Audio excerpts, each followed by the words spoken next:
to the official podcast of FCS Fans Nation with your hosts Kyler Neal, Matthew Frazee, and Jamie Williams.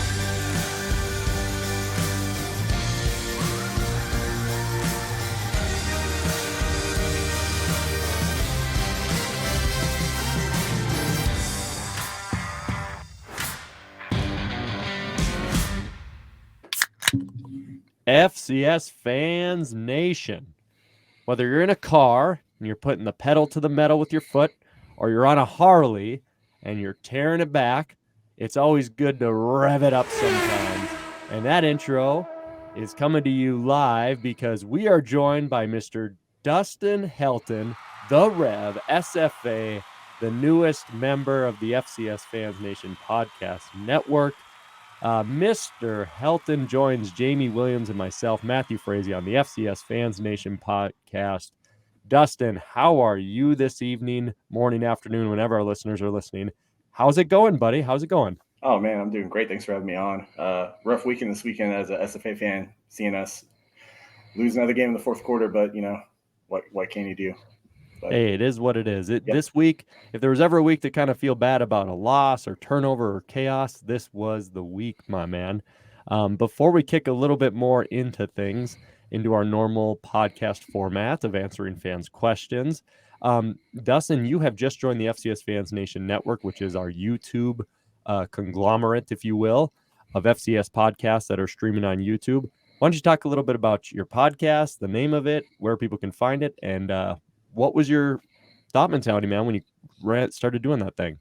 Sure. So the podcast is called Straight Out of Whack Pigskin. And because Jeff Hurd sent me this, I got to pull that up. The whack. But yeah, it's basically about just whack football now. So a gentleman by the name of Kyle McDaniel, who runs the Whack Hoops Digest website and Twitter, he reached out to me and said, hey, I was thinking about doing a podcast about football or about SFA. And he reached out to me and said, hey, you want to partner on this? Because we want to help grow it for the conference, because obviously this is the first year having whack football back.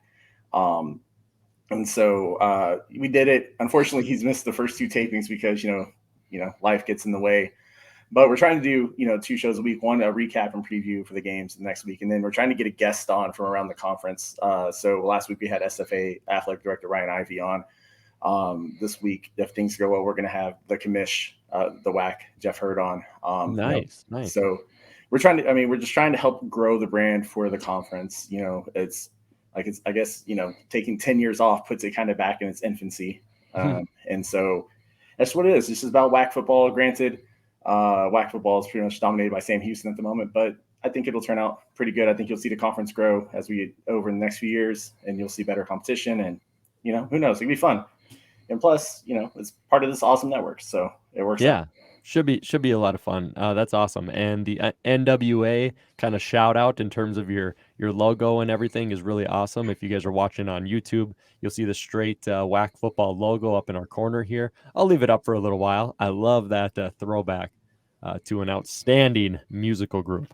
So, Jamie, it's you and me, and obviously we got Rev tonight.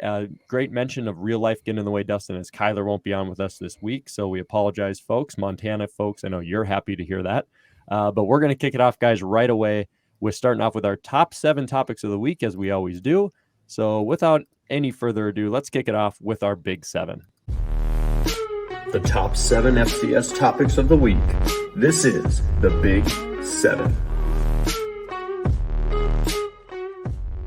Oh, that voice sounds so tough and intimidating. Scary.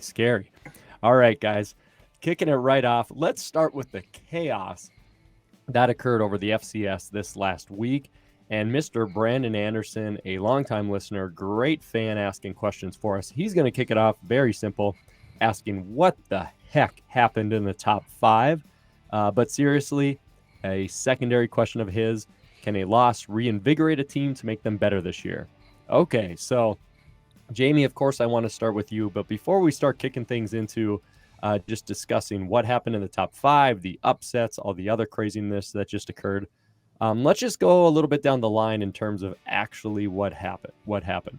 With Sam Houston was okay, North Dakota State was okay, Eastern Washington blanked the team, but we saw those 1-point losses occur by South Dakota State to SIU.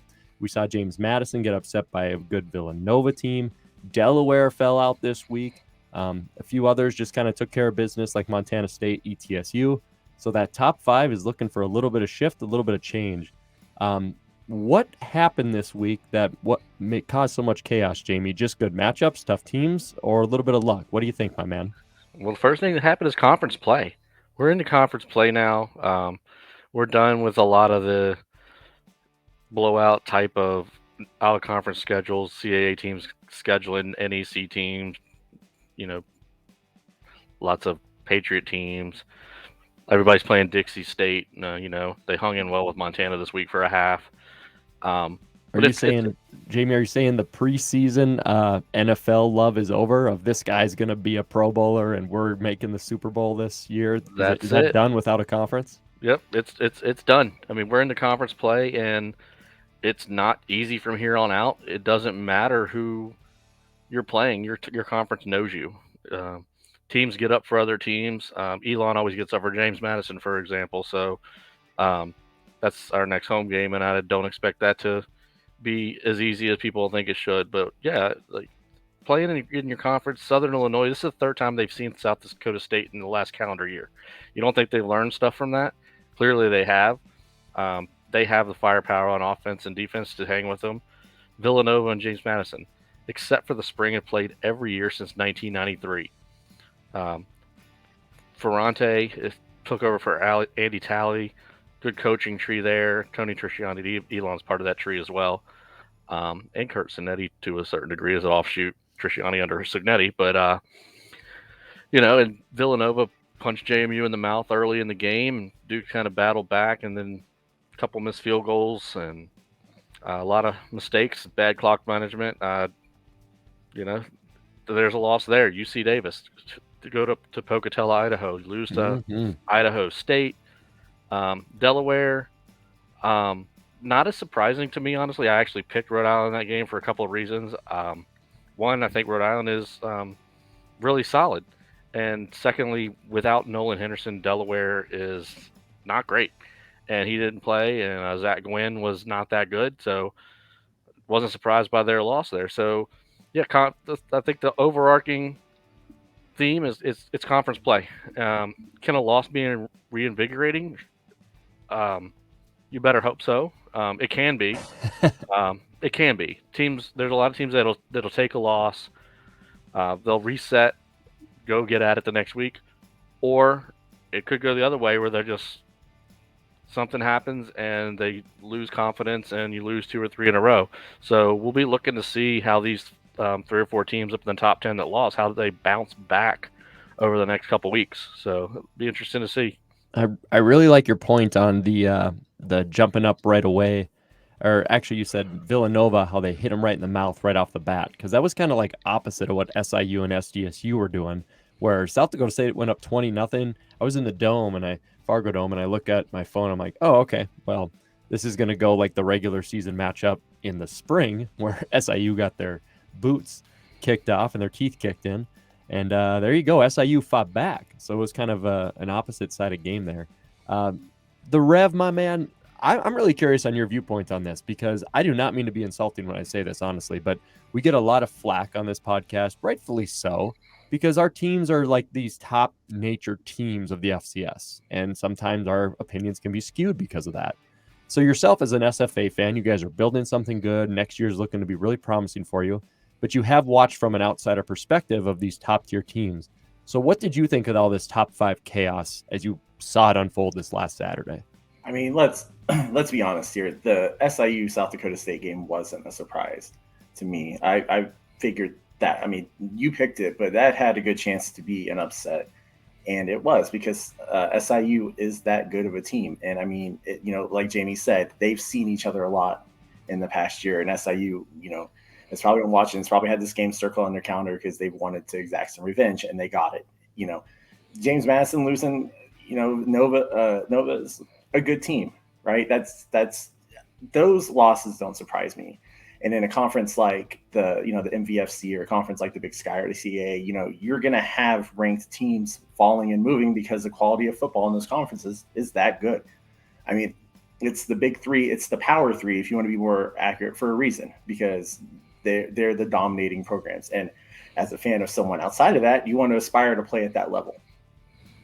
Now when we talk about losses reinvigorating someone, I mean, SFA has taken two in the past 2 weeks in the fourth quarter, losing our rivals in Salmon and losing in Jacksonville State, where after they went up 14-0, we came back and went ahead, and it still wasn't enough. And I'm hoping that for SFA, it reinvigorates them. But I think for, James Madison, I think for South Dakota State, this loss is going to be helpful to them, because it is going to cause them to kind of refocus, right? Let's be honest, SDSU probably hasn't played some of their weaker opponents as well as they should have. They've had dominating wins in the end, like over Dixie State, but they started off slow against Dixie State, right? Like, I think this helps. And I think too, I mean, just because you lost doesn't mean you're not going to get a shot at the Natty. I mean, it hasn't happened in recent years, but the last team to take a loss and come back and win the national championship was 2017. It was North Dakota State, and the game they lost was the marker game. So I think a loss like that is good, because it kind of it kind of grounds you a little bit. It gets you back more focused on what you need to do to win, and it gives you the opportunity to look at your mistakes and improve on them. Yeah, I love that take. And here, a biased Bison take will be, that has been said in Fargo so many years. 2011, 2012, 2014, 2015. Every time we'd lose, everyone would be upset. And then the conversation the whole next week was, well, we kind of looked like we were trending downward. We looked like we were content. Maybe this will pop their heads a bit, make them realize that they're mortal men and that they can actually lose games and you can get beat on any given Saturday. And then you just see a fire the next week.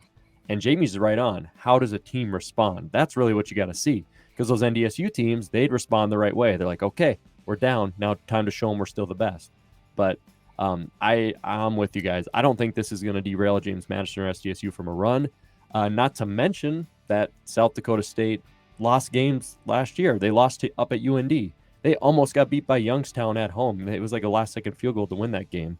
So you don't have to be perfect. You don't have to be undefeated, because teams like 2017 JMU find out, or Sam Houston in the earlier of the decade, being undefeated doesn't mean much in Frisco sometimes. So I think it can reinvigorate them, and we'll have to see how it plays out from there. So I would expand a little bit more on this being our first question, guys, but we've got a lot of relatable topics coming up with these top 5 upsets.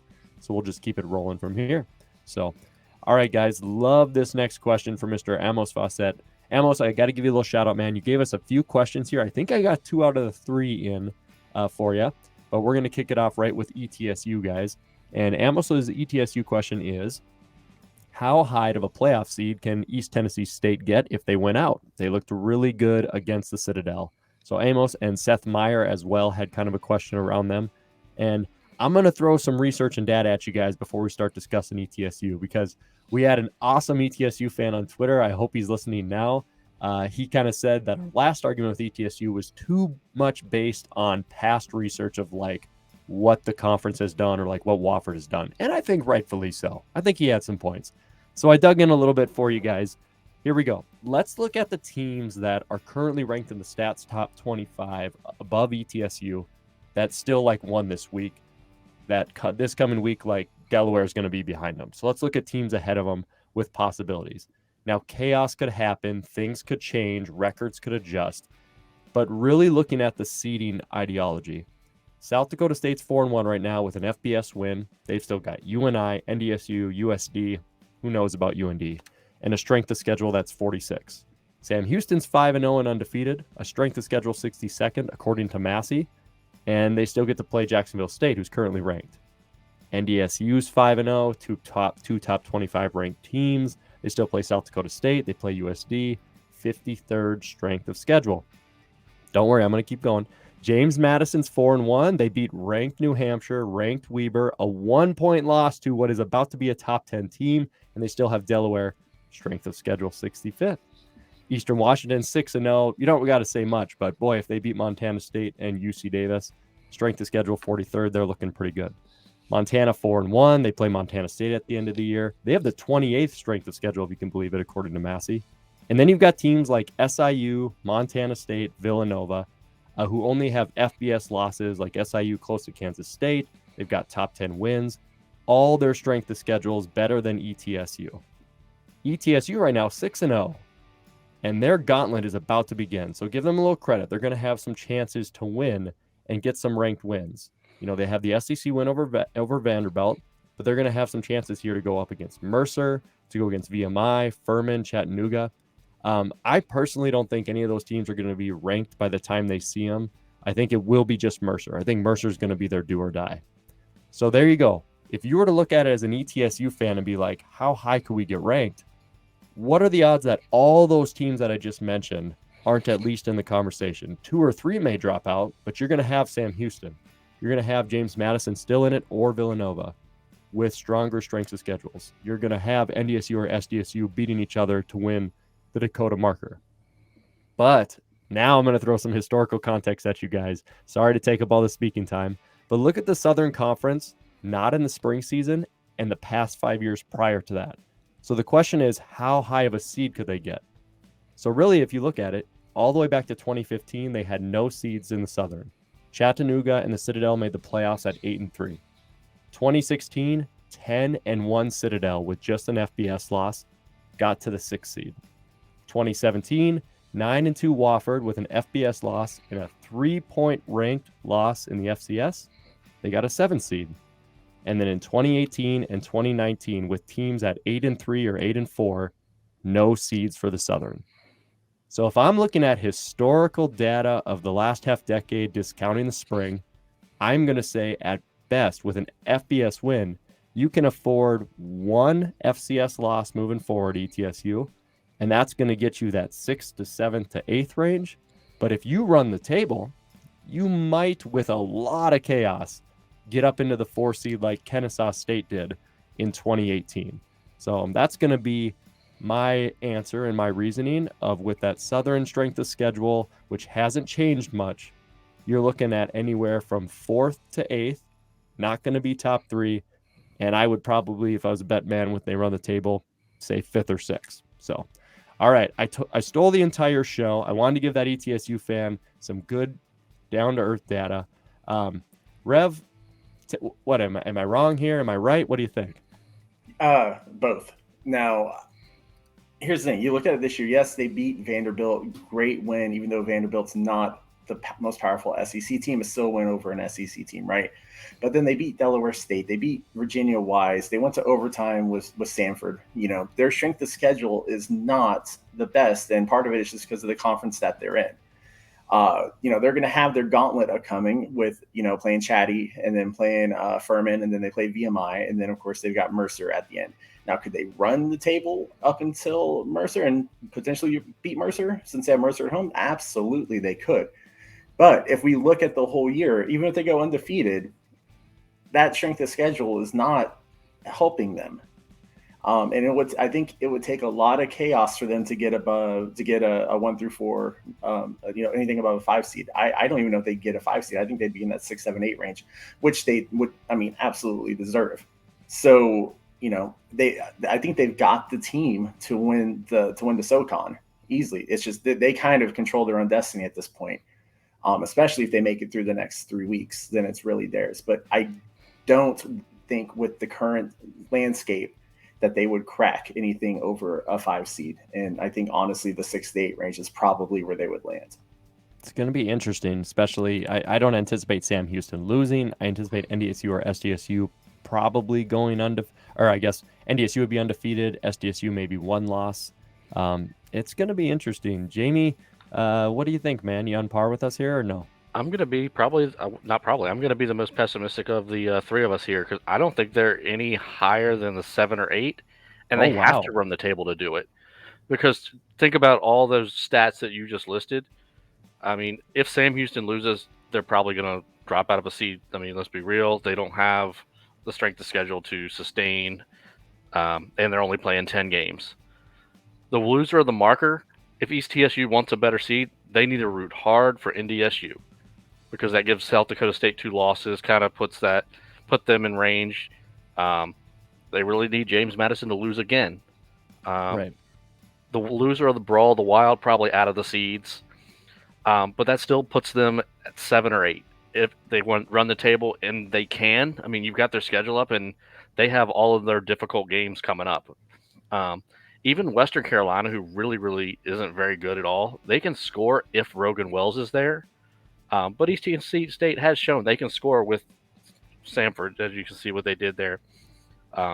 Quay Holmes, I got to shout him out. I do it a lot. One of my favorite players in the FCS. He had another 100-yard game, another set of touchdowns. He's going to be in the conversation on my ballot for the Peyton, I am sure, just because I love the kid. And he is just dominating every game.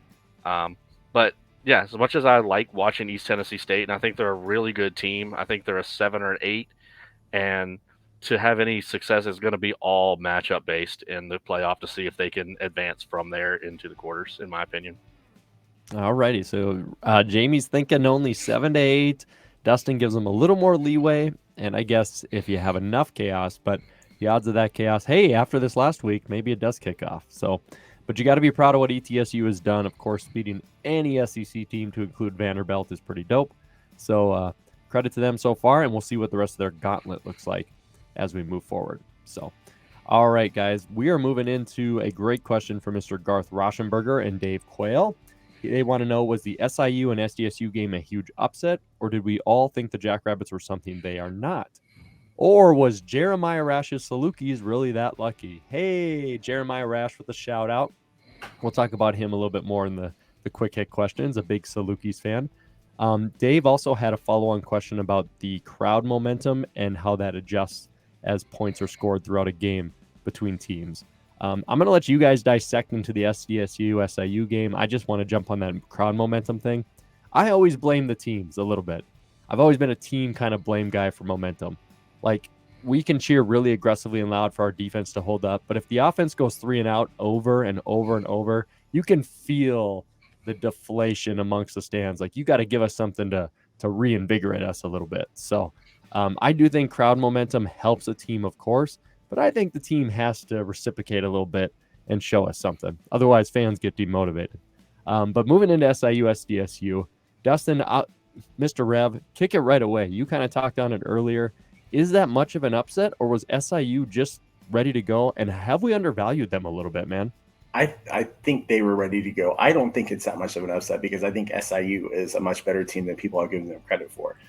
You know, they did get down early, but what they've done all year, they've come back, they fought back and won. You know, they've been the cardiac dogs, if you will, instead of being called the cardiac cats or whatever, like Sam Houston is, right? They've done what they've had to do to win, and it's impressive. But my kind of question on this, and it kind of ties into JMU's loss too a little bit.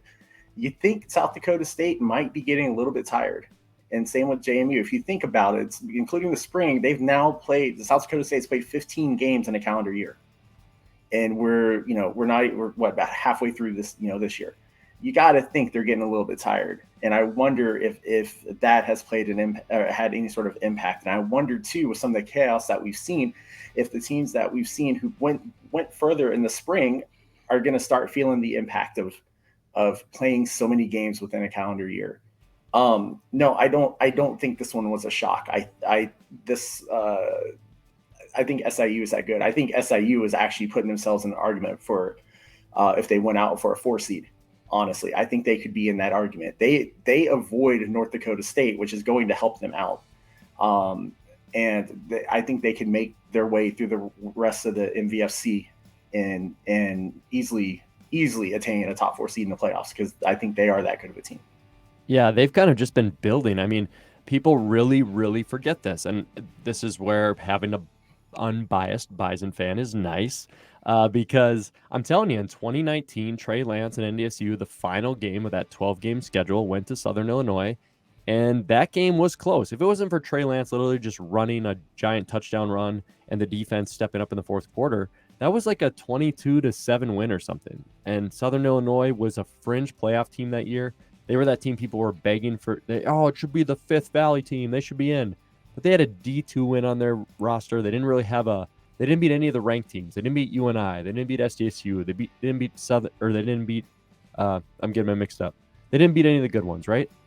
But they beat all like the other Valley teams. And then you jump up a little bit into the 2020 spring, and they take another big jump. They crush NDSU. They get blown out by SDSU, but come back in the playoffs and almost get them. So And now you got almost like the third year of building that. You've got those same names that they've had since that 2019 almost experimental youth year. And they're almost in that junior to senior campaign of, hey, this team is here. So I think they are being undervalued. And that loss is Kansas State at less than 10 points. They went to Kansas State. That's I'm not saying it's as impressive as what SDSU did to Colorado State, but Colorado State is bad. They are really bad. And UNLV for Eastern Washington, UNLV is really bad. So Kansas State only a 10-point loss. That's nothing to be embarrassed about. So I think Southern Illinois definitely being undervalued a little bit. Mr. Williams, this was a very crazy game. I know 1-point losses are not something you want to discuss right now, but I got to throw this game at you, my man. What do you think? Is this an upset, or is this maybe to be expected? I mean, it's an upset in name only. These are two pretty even teams. I think anybody who's paid attention this season can see that. And I'm not going to make an excuse for either South Dakota State or James Madison, but look how many injuries South Dakota State has as well. So they're doing well with the next man up. I mean, I feel like in the first 3 or 4 weeks, they lost a big player each week, and they just continue to roll. And honestly, they rolled it on offense in this game, but Southern Illinois was their equal. And again, I love playing to win, and South Dakota State played to win. I know there's a lot of people that'll say, hey, why go for 2 until you have to? I buy that too. But also, Coach Stig figured, hey, I've got a play in the pocket that's going to work, that's going to get me these 2 points, and we're going to win. It didn't work. But kudos. I mean, all the credit in the world to the Salukis. Nick Hill is a hell of a coach. I mean, he has turned that program around. Oh, yeah. You could just tell, just read him on Twitter in the spring. Those kids love to play for him. No doubt. And you can see it, and I think it's showing in the development of that football team. And obviously, he picked the right quarterback. Yeah, definitely. In terms of those QBs and Nick Baker balling out, and I was just clicking through those stats. If you guys are watching on YouTube, Nick Baker, 28 of 45, 359 yards, 4 touchdown passes. Holy moly! And then Chris Oladokun is just not as good as what this game as what he's been in the past ones. 1 touchdown, 2 interceptions. So it was a heck of a slugfest, and it will not shock me at all to see these teams match up for a 4th time in 1 calendar year come playoff time. So crazy one. Congratulations to SIU. Well-deserved win. Not as much of an upset as people are thinking, because this is a dang good team who was top 10 ranked to start the year and has been floating at that 6 and 7. Well, welcome to the top 5, I'm sure, on Monday as we are recording on Sunday here. So, all right, gentlemen, moving away from one upset into another, if you're going to consider it. And Jamie, of course, I have to give this one to you. Oh, and if you're watching on YouTube, Jamie's video just cut out. Oh, that was intentional. Oh, my goodness. He disappears for the James Madison segment. No, he's a good guy. He's a good fan. We're all unbiased here. Mr. Jamie, here we go. Question from Cody Chatham's. He wants to ask, James Madison has looked shaky 2 weeks in a row. Is that reasons for concern at this point? Almost losing to New Hampshire and then a loss at home to Villanova. At some point, you can't keep calling them fluke plays, and this is who you are. Do we agree or disagree, man? Nobody's going to know this better than you, as you were at the game. You cheer for James Madison. Break it down, my man, and then we'll get the rev coming from that outside perspective. What do you got? All right. Let's see if I can put on my unbiased hat here. I'm gonna try. But I don't think there's really been fluke plays. I think there's been mistakes. 2 defensive touchdowns that we allowed last week. A lot of penalties. Started just the same on penalties this week. We'd get to 3rd down and you get a penalty. And we've had a couple 15-yarders, and it just extends drives, and it's frustrating. But what's happened is we're not adjusting at halftime. You can see it in both games. No adjustment at halftime. We're up in both of those last 2 games, and the score turned quickly. Yesterday, it was 27-16 at the half. We scored 12 points in the 3rd quarter. We couldn't score at all, and we missed 2 field goals. And yes, I know Ethan's got to wear some level of blame because he missed the kicks, but he's also hit 70-some kicks. But to me, the team was playing for field goal attempts instead of playing to win the game. And I loved playing to win, and I felt like we were just playing to try to kick a field goal. I did not like the play calling. I felt like we were in 2nd and 10 and 3rd and 7 all game, and then let's see what happened on 3rd down. And sometimes it worked, sometimes it didn't. And when we varied that and could get to 2nd and 6, 2nd and 4, that's when things happened. And it just didn't happen in the 3rd quarter. In the 4th quarter, moved the ball a little bit more. I was very frustrated sitting in the stands. The lack of adjustments, the lack of clock time management at the end of the first half. Unfortunately, I've seen it over and over from this coaching staff. And running quarterbacks, if you have a running quarterback, use them against us. Just flat out use them against us. It took us till midway through the 3rd quarter to adjust to Trey Lance. By then, it was too late. Daniel Smith had some nice runs this week. So I'm going to pass it to Dustin. I think I could go talk about this for a lot longer, but I think I hit the kind of the main points. Yeah, I don't. There's nothing fluky about it. We need to be better. I think hope they will be better. And hey, it's tick week. Richmond sucks. Rev, what do you think? Hey, just before we bounce it to Rev, I was DMing a few Twitter JMU fans that I've become good buds with, and a lot of them were giving a lot of credit to Villanova though too. So without a doubt. And not saying that you weren't. I was just genuinely curious. I think a lot of people, if they faced Villanova in comparison to the name recognition of James Madison, the playoffs or Frisco or something, they're going to go, yeah, all right, sweet.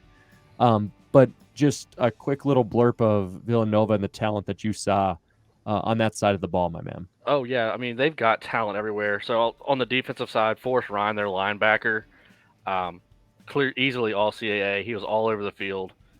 Christian Benford is an excellent defensive back. He had 4 interceptions coming in. He traveled with Antoine Wells all day. I think Wells only had 4 catches. He got loose a couple of times.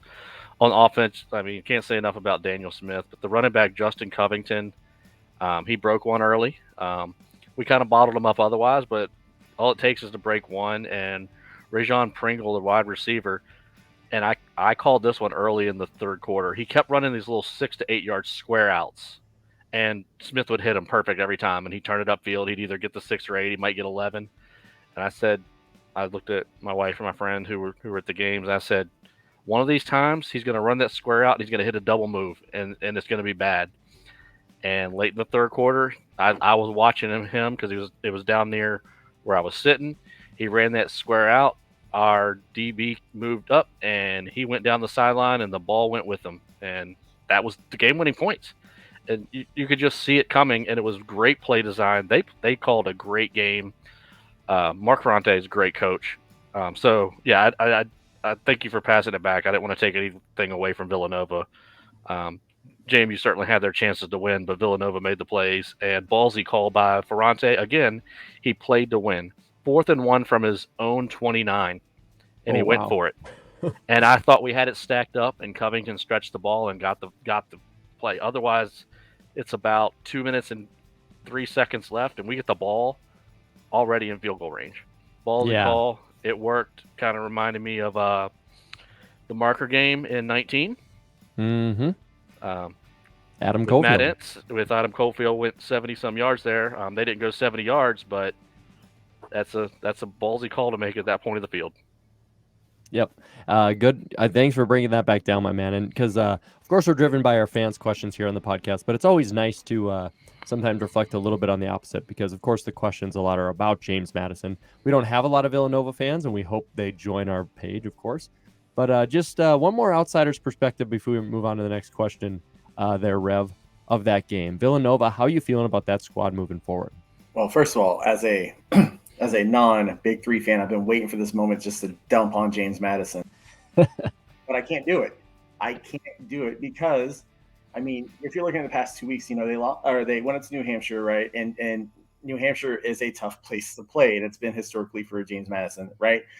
And this game, you did not lose to a bad team. And I kind of think Villanova gets the same thing as SIU. I think they're very undervalued. They've put together a great program. They've got great weapons with Daniel Smith. You guys are getting so hung up on the fact that you lost by 1 point. Yes, you lost by 1 point. Yes, Ethan Radke did something very uncharacteristic of him, and he missed. You know what? If we're talking before this, and Jamie said it, I agree with him. If I was a coach in Frisco and the game was on the line and I wanted a kicker to kick, it would be Ethan Radke. Oh, yeah. Right? Like, I don't think – I do think that there are some questionable play calls.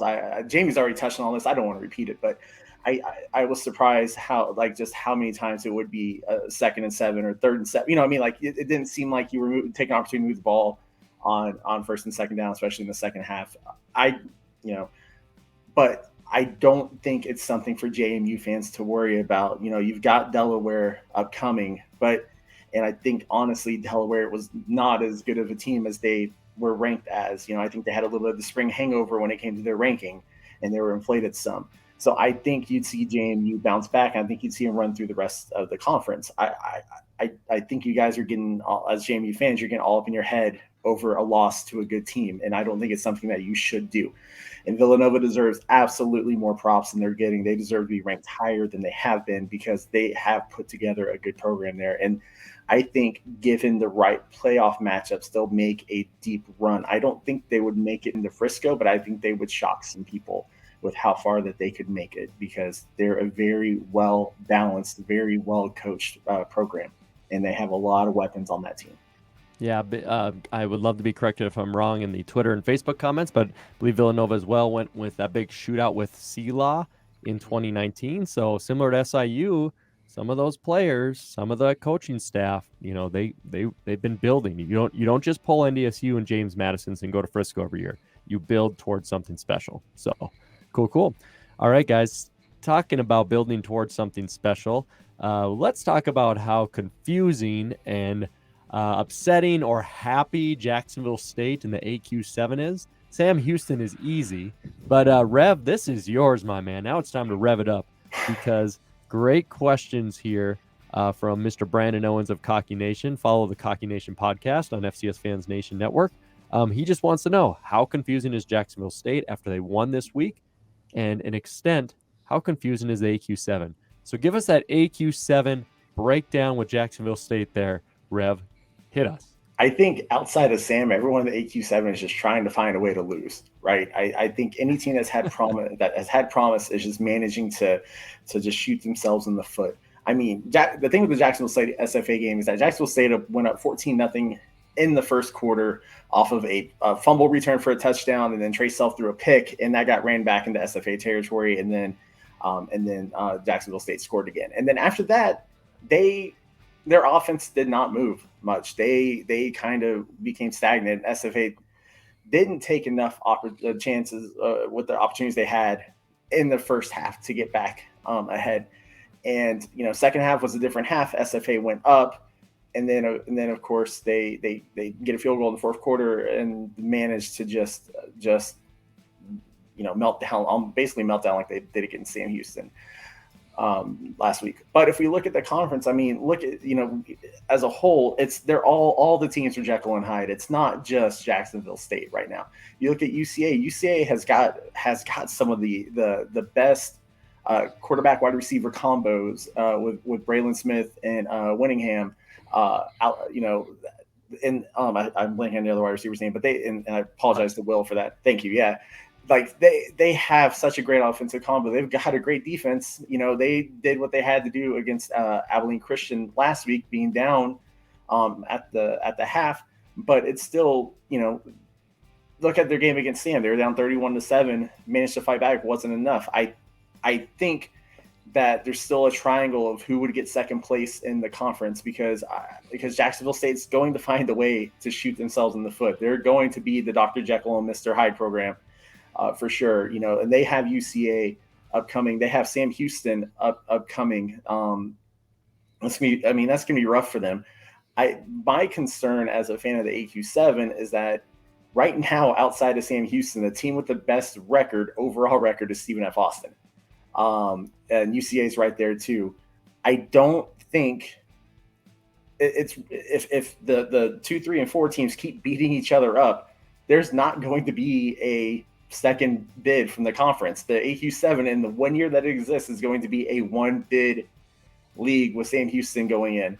and it's Sam Houston's conference to win right now. The rest of their schedule, I mean, their toughest remaining opponent is Jacksonville State, and they have them at Bowers.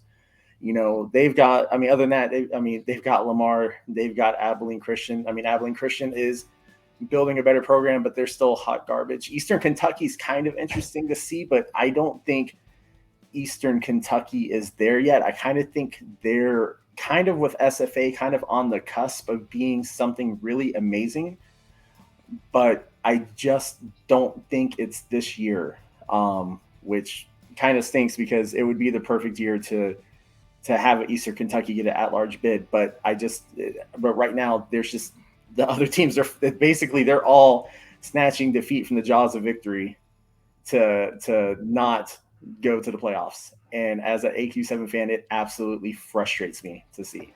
So yeah, absolutely. Yeah, no, that's a glorious breakdown.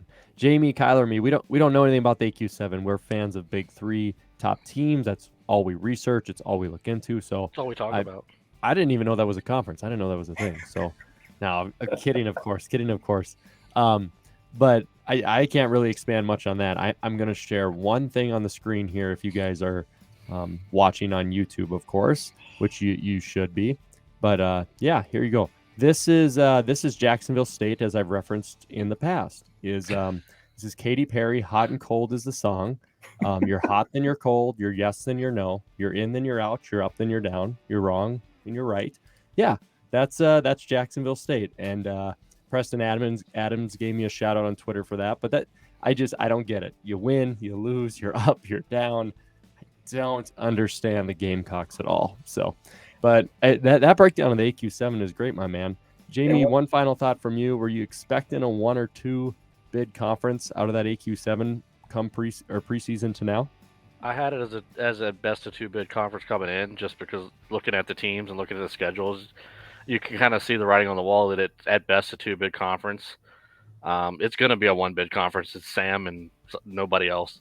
Unless somebody somehow, I think if Eastern Kentucky catches fire, but they're going to have to beat Sam Houston to get that second spot. But to me, Jacksonville State's not confusing. I've been saying it since 2019. Zarek Cooper is Jameis Winston. And he's up and he's down too. He's hot and he's cold. And that's what you come to expect from Zarek. And that's okay. I mean, if they're okay with that, I don't think they are. But at the same time, I wouldn't be surprised if Jacksonville State went to Bauer Stadium and lost 62-10. And I wouldn't be surprised if Jacksonville State went to Bauer Stadium and won 27-24. It wouldn't shock me either way, because what the confusing thing is, you don't know which team you're going to get from week to week, but it's not going to be the same team for more than 2 weeks in a row. That's kind of my Jacksonville State breakdown. It's so unique. And should there be any worries this week? It's not our game of the week, but any worries at all for Sam Houston with Jacksonville State, their rev, before we move on here? I don't. I think the game's next week. I think Sam Houston has their second bye this week. Oh, yeah. Yep. So it's next week. And honestly, no. Because, again, you don't know what you're going to get. And Sam Houston has so many potent weapons. Now, granted, Jaquez Ezzard left the game against Lamar and didn't come back. Eric Schmidt's been banged up this year, and he's been under concussion protocol, and he didn't play all the game. But they've got a decent quarterback in Shoemaker. The thing with Jacksonville State, and Jamie said it best, it's not necessarily their defense. Their defense is not bad. It's their offense. The offense is the equivalent, or just like you said, hot and cold. But if I'm a JSU fan, I would be mad that we won, or that that JSU won, because that means any win is going to help them keep John Gross. And yes, I love it. I've got an ally. And he's not good for the program now. He's not going to take them to the next level. And, they made the national championship appearance in 2015, 2016 area. I can't remember what year it was. Yeah, 15. Yeah, 2015. But that's been it. Every time they got into the playoffs, they've gotten blasted by teams, where they lost to, they were a 3-seed loss to Kennesaw State one year. They need to take the next step. And the next step is getting rid of John Gross. But if you're the the president AD of JSU, you're looking at this and like, oh yeah, they beat Stephen F. Austin. Stephen F. Austin's got a good team. No, you don't know. From the source here. It's from the source. No, like, I mean, yeah, Stephen F. Austin SFA does have a good team. We don't have a great team this year, but it's not I don't think it's a win to write home about yet this year. But again, John Gross needs to be fired at the end of the year. He needs to be gone. So I wouldn't be celebrating these wins, Gamecock fans. There was a headline in one of the Alabama papers that said "Fear the Bleak," and I thought that was a great headline for this year. So just, I don't know. We'll see what they do. I don't think they're going to win at Bowers, especially with Sam coming off a bye week. I don't see that happening. Yeah, I don't see that one happening, and that's going to put the final nail in their coffin on the season. So even the top tier elites of the last decade, as you will, found out Bowers is not an easy place to play. So should be interesting to see. Yeah, there you go, Gamecock fans. From the Rev, cheer like you're the Jets or the Bengals of the past and go for that number 1 pick. So, all right, guys, moving on and away from the AQ7. Amazing breakdown. Appreciate that stuff. Moving into, guys, Mr. Dustin Helton has a question. This is a great longtime fan of the page. Wants to know, as Rev didn't know we were extending an invite. I guess we should have done it before I posted the questions. Who has the best argument for the top 2 seeds out of the 3 teams listed? Eastern, Sam Houston, NDSU. Rev, I am twisting this a little bit because we got a lot of time before seeding. Just who has the best argument for the number 1, I guess, stats poll position? Because I've seen a lot of different takes on Twitter between Eastern, Sam Houston, and NDSU. I'm going to answer Charlie Seaman's question as well. He says, do the losses this week in the top 5 have major implications on final seeding? If top teams win out, does it change your predictions from last week? It changes a ton, Charlie, because Matt Frazee has said a bunch on this podcast. The 4 seeds are locked and done. I said that from the preseason. I said winner of the marker battle, NDSU, SDSU, James Madison, Sam Houston, and I was saying Montana, right? Well, guess what? Eastern's stepping up, and SDSU's got a loss now. JMU goes down. So, yes, these have major implications. But moving into the right now, Jamie Williams, a Stats Top 25 voter, who has the best argument between those 3 squads, Eastern, Sam Houston, and NDSU? What do you think? All right, well, I'll take them in kind of reverse order.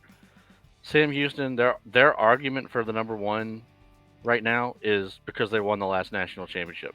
That's their argument. That's it. Move on. That's their argument. Because their resume, not good enough. Then second best argument, Bison, because they are beating everybody the way they should. And then they finally let the offense go a little bit yesterday, 34 points against a really strong defense. Their strength of schedule, still not great, but here it comes. I mean, they've got good games in front of them. Their strength schedule is coming. Their auto-conference was junk, just like ours. But to me, Eastern Washington is the easy answer for number 1. They're going to be my number 1 in my poll this week because they have an FBS win. I don't care how bad UNLV is. They still beat an FBS team. They beat Montana, who was a top 5 team. Nobody else has that kind of clamor right now as an undefeated team. They're 6-0. The one knock that they do have is they played Central Washington. So that's a non-counter game. So that's a little ding against them. But for me right now, Eastern Washington, if they went out, they're the 1 seed. It's not going to be easy, but tell me where they lose. They host Idaho. They host Weber State. They host Montana State. They go to UC Davis, and then they go to Portland State. Where's the loss? Because they play so good on the red. I could see Montana State. I could see them go down to UC Davis and lose, but I'm not going to predict either one.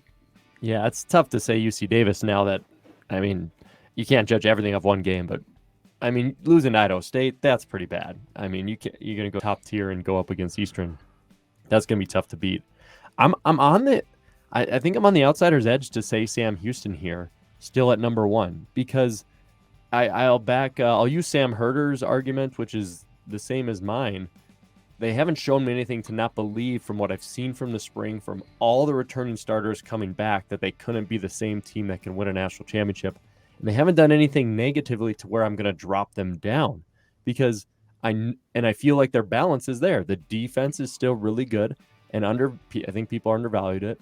They might be the most balanced out of NDSU and Eastern. Now, NDSU's offense looks a little better, but I watched every single play, and a power gap up the middle when you're within the 10-yard 2-3 times in a row isn't creative.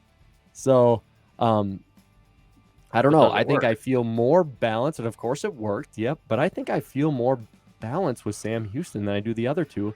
So I'm going to rely on just because it's so unique, right? The spring brought everybody back for them. This isn't a complete separation of two falls. So that's why I feel like Sam Houston should get. It's not benefit of doubt. Just they're doing what they're doing and expected to do. And if they have home field advantage in the playoffs, so I'll go Sam Houston number 1. I think Eastern's showing a little bit more balance on the ball and has a better resume with the FBS win. So Eastern 2, and I'd put NDSU 3. So Rev, what do you got, my man? You got a complete different change up here? We're gonna have 3 different ways.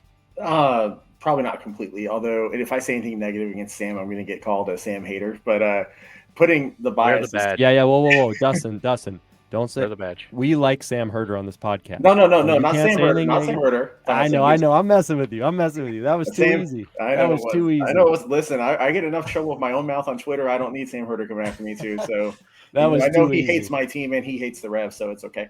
Pop fly stuff. But the thing is, now if we look at if Sam did not win in the spring, right? And I know this is a question. Would they be ranked as high as they are now? The answer is no, based upon what they've done this year.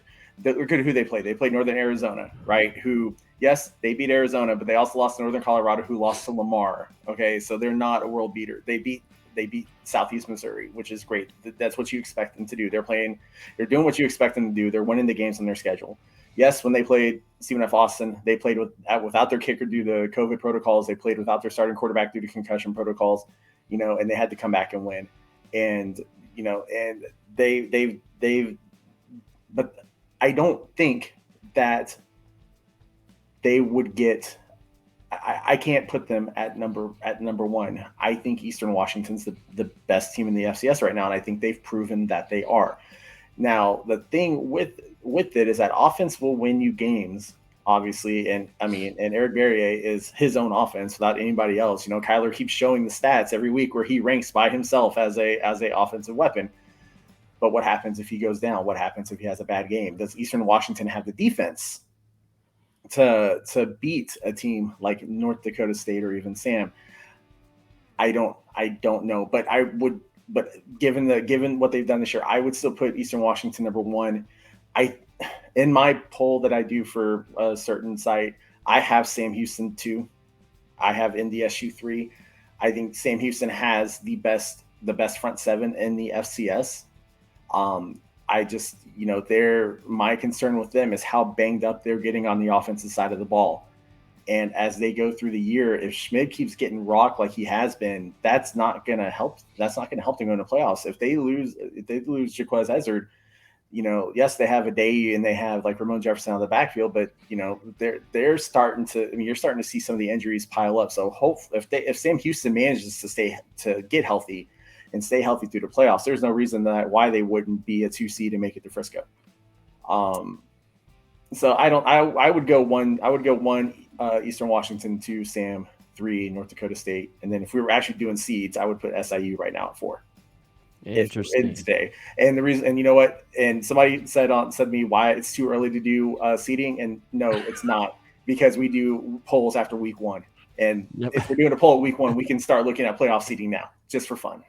There you go. I'm for it. And if people are going to do polls in the preseason, all these other things, Rev and I can predict the Dallas Cowboys Super Bowl that's incoming. I had to give that shout out at some point in this podcast, as we're both loyal Cowboys fans. Prep for that disappointment.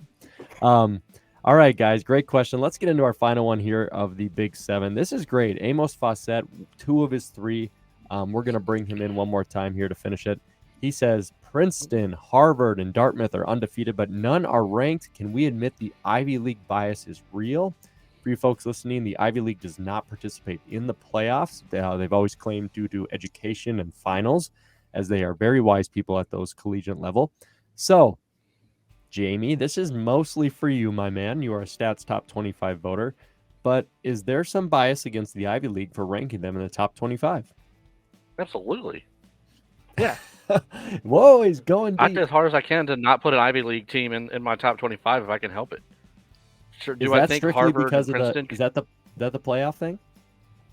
Yeah, I mean they play their own brand of football, and you don't really have a comparison of how good a team is when all they're playing is Georgetown, Holy Cross, Valparaiso, Sacred Heart. How do I know how good that team is? Princeton, I mean they played like Lehigh. Like it's just to me, Stetson, Monmouth. Okay, some people could argue that Monmouth might be good, but I know how good those teams actually are compared to the rest of the FCS when they're playing an out of conference schedule that's worse than any CAA team. And then they just play against each other, and then there's no test after that. I don't understand why people put them like in the top 15. If I were to rank one, I'd rank them between like 18 and 25, and that would be about it. But it takes a lot for me to rank an Ivy, and I'm okay with the people that want to rank them. So there's no problem with that. But with me not seeing a lot of top-notch football from them, I don't know what to think of them. Yeah, they look good in these games. Everybody shuts out Lehigh. It's not impressive that Princeton did it. Lehigh scored 6 points all year, maybe 9. So, Valparaiso, who cares? Like, they don't play anybody. So, it just doesn't move the needle for me. So, let's call it, yeah, we can call it an Ivy League bias if we want. That's real. They're not going in my poll for a little while. I gotta go with two sides of the argument here. One reason I would think they should be ranked is to assist other teams a little bit. Like Holy Cross, they had played somebody. Did they play Yale or somebody this year? I think they played Dartmouth. They played. I think they had Yale in September. Let's say Yale just runs the table in the Ivy and they look great and they're ranked. I don't know how much it helps Holy Cross if Holy Cross gets the auto bid or maybe Holy Cross goes undefeated. But my small little hypothetical point is maybe a ranked Ivy League team provides a quality win in the out-of-conference schedule. So that doesn't justify ranking them, but of course that could help somebody else out. Here's a good point I do want to make, though. One reason I think they shouldn't be ranked is don't put them in the same breath as the SWAC and the MEAC or teams that are like, don't put them in the same breath because the SWAC and the MEAC deny invitations at the time for the Celebration Bowl. They were denying invitations to the playoffs to go play in the Celebration Bowl, which was a wise move, more money, more exposure, right? To go play in a bowl game. But they have a chance at the playoffs. So people were like, why rank the MEAC and SWAC teams? Why rate the HBCUs? Don't put them in the rankings. Well, they have a chance at the playoffs. And even the teams that weren't in the Celebration Bowl, we've seen that. We've seen NCAA make the playoffs as a team that was not in the Celebration Bowl because their resume was good enough. So a reason not to rank the Ivies would be they don't even play. There's not even a slate. They say they're like, we're not doing it. So it's like, well, if you don't even want to step remotely into the field, into the ring, then do you really deserve the respect to be ranked, which rankings can affect how teams make playoffs and stuff. So yeah, I know nobody's saying this, but don't give me this. Don't say it's even remotely comparable to the SWAC or the MEAC. So, all right, Rev, what do you got, my man? Or we see some bias in this? I can see both sides of it, right? To me, if the Ivy League doesn't want to play playoff football or, doing that, that's fine. Why are you playing in the Frozen Four and why are you playing in March Madness? Well said.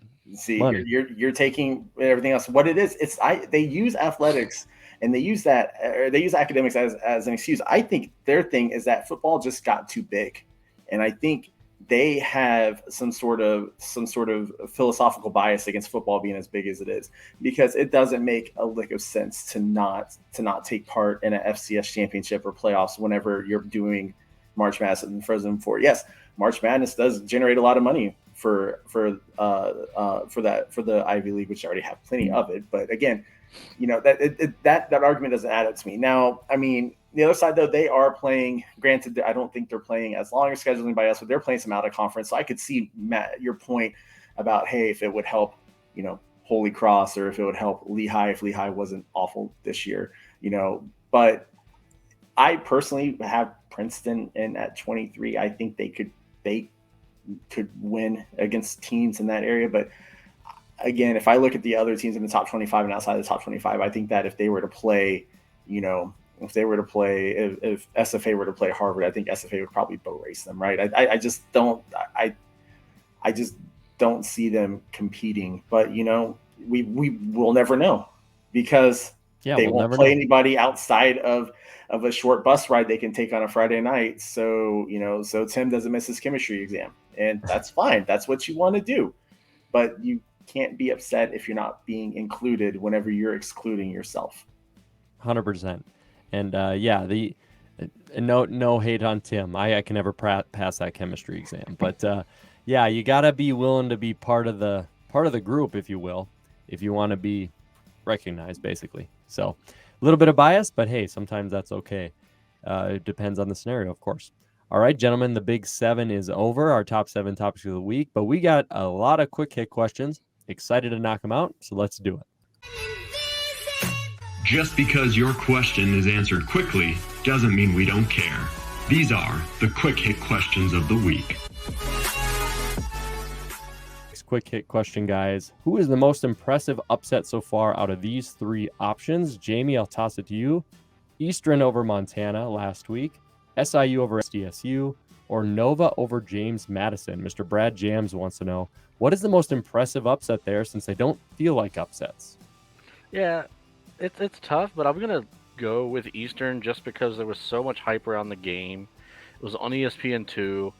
Montana's defense was coming in looking so good. There's no way Barrier is going to get over 300, 400 yards. And he just did it. And they went in there. They pulled the upset. It was a great game, back and forth. Unfortunately, it was a late game, so a lot of East Coasters didn't see the finish. So that's unfortunate. But it was impressive nonetheless, just to take that win on the Inferno and in the biggest game of probably the year so far in the subdivision. Good stuff. Yeah, that's a tough call. Really good question by Brad, because it's kind of tough to pick one of those, of course. So moving onwards, guys. Jeremiah Rash, we said we'd get back to him, a Southern Illinois fan. He just wanted to give a shout out. There was no question on the page here. To read his words, Matt Frazee was probably the only person to pick the Salukis. I was somewhat of a genius. Kevin Marshall, give him some credit. Yeah. Oh, yes, and Kevin, yep. He says, my question isn't a question. I just want to give a shout out to you guys, the admins on the podcast. You guys are what make the page awesome, and all the work needs recognized. So how about that? Show of hands for you guys. Thank you, Mr. Rash. Really appreciate that.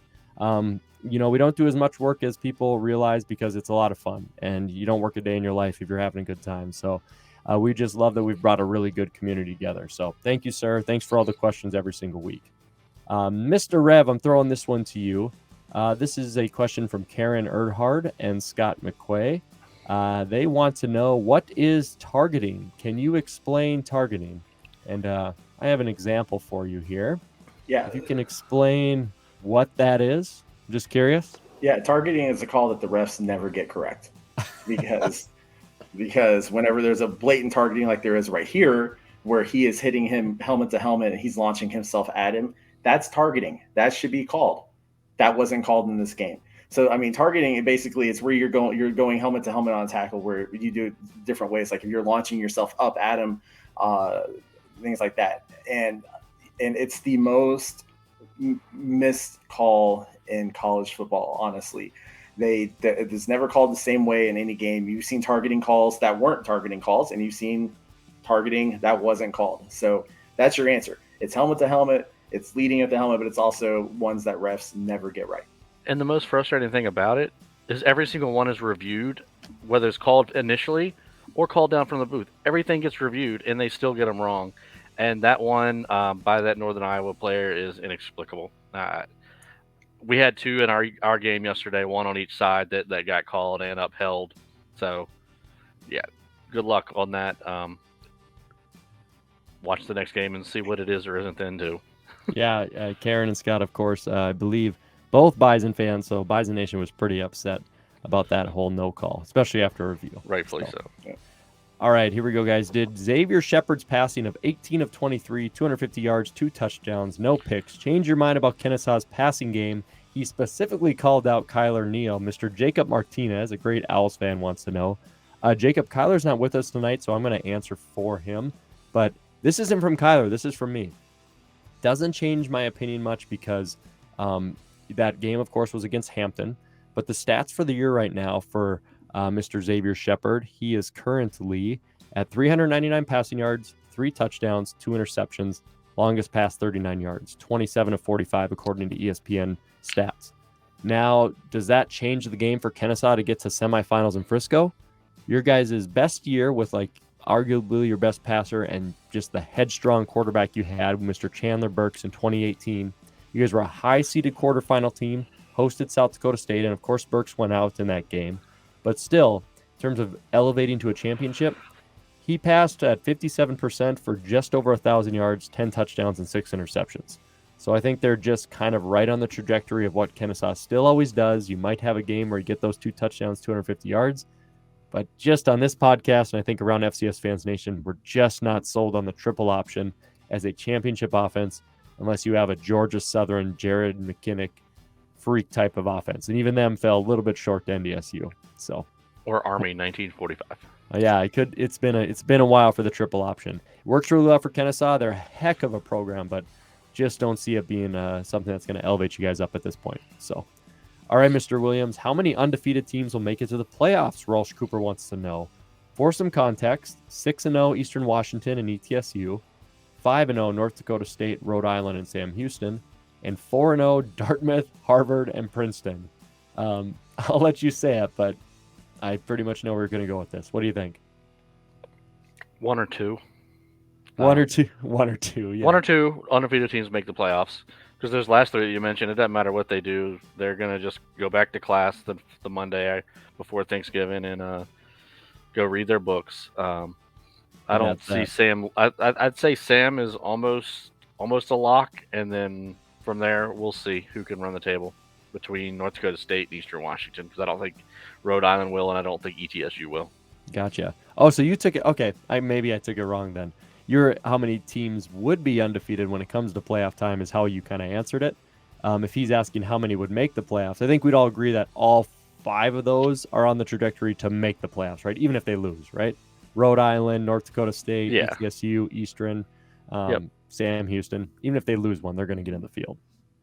Cool. Yeah, I took it as how many would be undefeated at the time they got there, but hey, Rolsh gets 2 answers for 1 question. That's not a bad deal. So. Hey, Rev, we've kind of tore this one apart quite a bit. Mr. Keel Wilson is asking, he wants to know, has the wall between Tier 1 and Tier 2 FCS teams come down? What do you think, my man? Give your perspective on that. We've answered this one a few times this year. I think it's starting to. I think you're seeing the line sort of blur between Tier 1 and Tier 2, but I think what's going to make that more apparent is if we see less of North Dakota State, and no offense to the Bison, but less of North Dakota State, less of JMU in the finals, and we see more Sam Houston. We see more, we see more like Eastern Washington. We see more teams that get into the playoffs but don't make it into the finals because they're losing to what's been viewed as the Tier 1 teams. I think you have to see that sort of success for that wall to be completely rubble at that point. But I think you're seeing the wall come down brick by brick, week over week as we go through the seasons. Yeah, it certainly has expanded. That's for sure. If not starting to come down, you could expand Tier 1 to more teams than just 2 or 3, no doubt. Mr. Williams, the final one here from Mr. Richard Dean before we hit our game of the week. What does the 2-point losses for SDSU and James Madison do for the conference title races?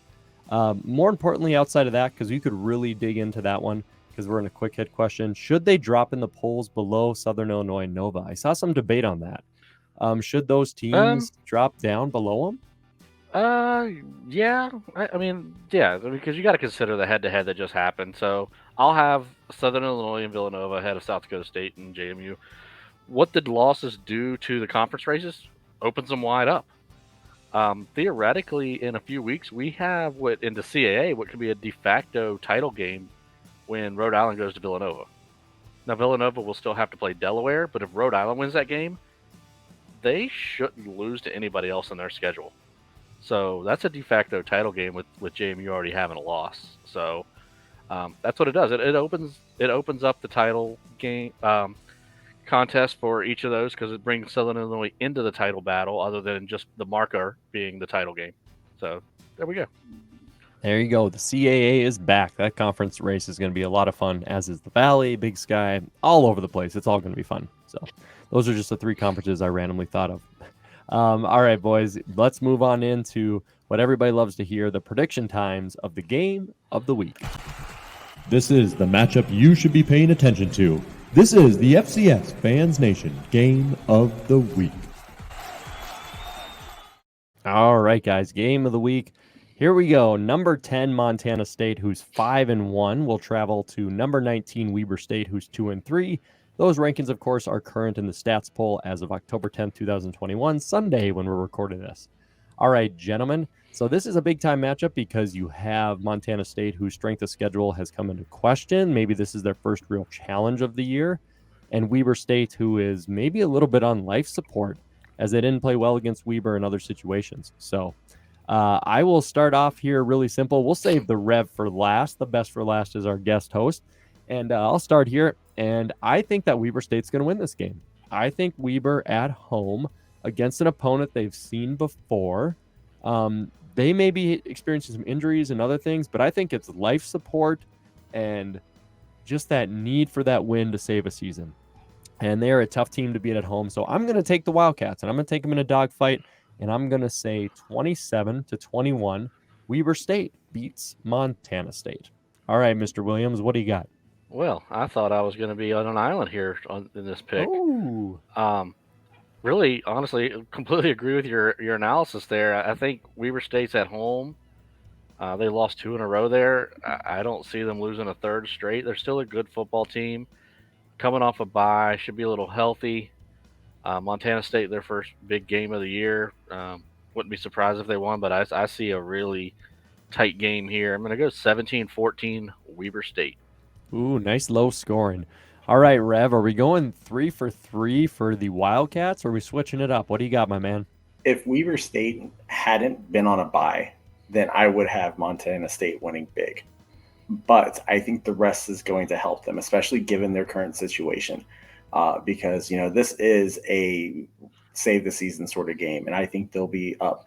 Now, I like Montana State. I get people are questioning their strength of schedule, but they played pretty well, too, against Wyoming week 1. But I think Weber State, because of where they are, I think they're going to be scrappy, and I think they're going to come in and try to win.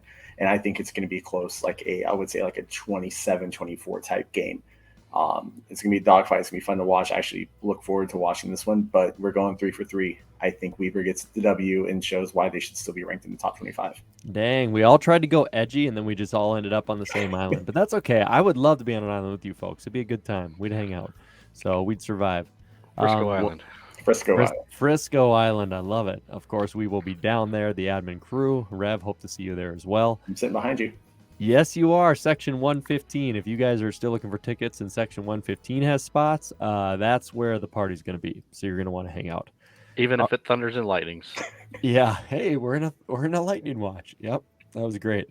I basically didn't leave the stands because of the footage we were able to acquire there. So, all right, gentlemen, we have come to the end of our time. We had a little bit longer than normal, and that is totally okay because when you're revving the engines up, you ain't going to slow down. Pedal to the metal, right? Mr. Helton, thank you so much for joining Jamie and I. Of course, we will have you on again. We appreciate you being part of the FCS Fans Nation Network. Everybody needs to 100% go and subscribe to Straight Whack Football, Straight Out of Whack. Dustin, you want to give one more plug for your podcast here on its platforms, where it exists, and where people could follow you on Twitter and stuff? Yeah, right now the podcast only exists on the best podcast network in FCS football, and that's the FCS Fans Nation. Sorry, Kevin, because I do work for FCS Nation Radio also. But for podcasts, that's a radio show. For podcasts, this is the place to be. So we're on the YouTube page.